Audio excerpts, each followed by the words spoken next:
Hello, you're watching Roll for Crits, and we are at PAX Unplugged 2021. Big show this year right now in the Copper Frog Games booth. I'm with Michael Epstein, designer and director at Copper Frog, and you have a newish game that you're showing off right now, new to me for sure, probably new to some of our watchers, and that is called Chiseled. I would love to hear the pitch and exactly how this game works from you. Yeah, definitely. So Chiseled is a reverse deck building game about sculpting marble in a shared studio. In Chiseled, you're going to be using different tools via an action drafting system to manipulate the cards in your deck, your block of marble, removing scrap and accentuating different elements in different ways. Score big, please the critics for bonuses, and prove that you're the best sculptor by the time the 3 critics show up. So this is kind of like a deconstruction of deck building the genre. How similarly would it play to someone who's like really familiar with those types of games? Well, if you think about games like Dominion, it's a lot like the remodel or mine cards, where you're removing the bad cards in order to increase your deck's efficiency. In this case, though, your deck starts out being worth negative points, negative 10. So by removing the bad cards, you're highlighting the good. As Michelangelo said, he reveals the art within the marble, so you reveal the art within your deck.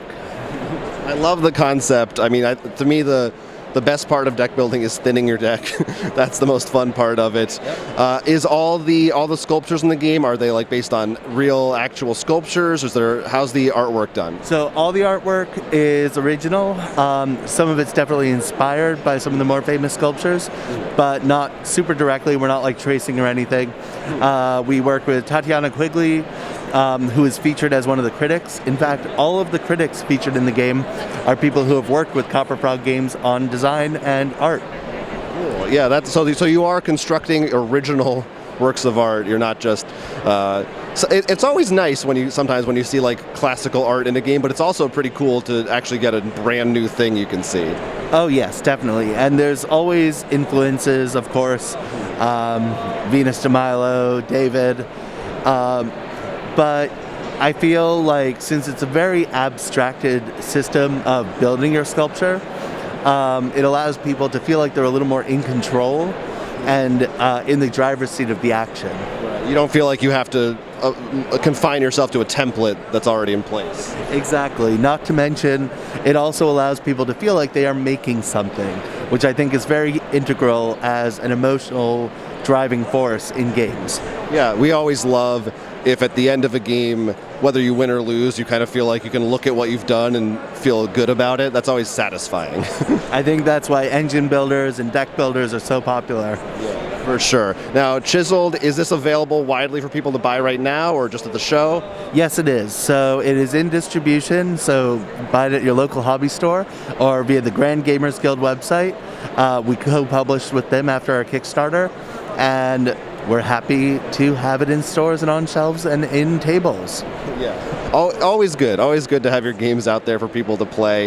What else do you guys have to show off at the booth this year? Anything exciting you want to talk about? Yeah, so some of the things we're showing off this year include some new shelfie totes, which are tote bags featuring art from game artists throughout the industry.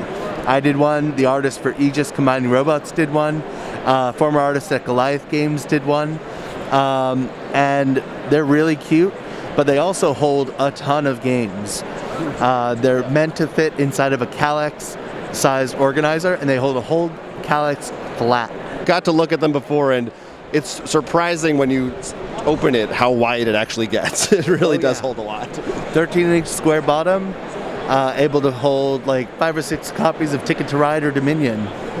Yeah, and they have some really fun, cute designs on them with some like funny gaming jokes and references in there. So that's really cool. How has PAX Unplugged this year been for you? I know conventions have been kind of weird lately, but how's the show gone? So PAX has been a little bit slower, definitely fewer people, but it's been great to see all the other designers and publishers again.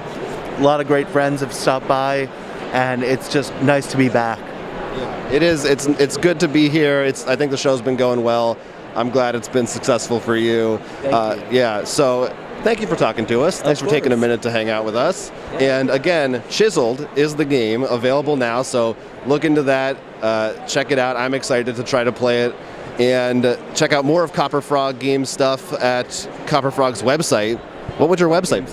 CopperFrogGames.com. There you go. Go check that out for more. Thanks again for talking to us, and check out our channel for more Roll for Crit stuff. Otherwise, that's it. Bye. Hey, why don't you like this video for us to help us out, or even subscribe to the channel, or even support us on Patreon, where for just a few bucks a month you can get some really cool extra content. We also do live streams on our Twitch channel and a separate YouTube channel. You can find links to that in the description. You definitely want to catch us playing board games and video games over there.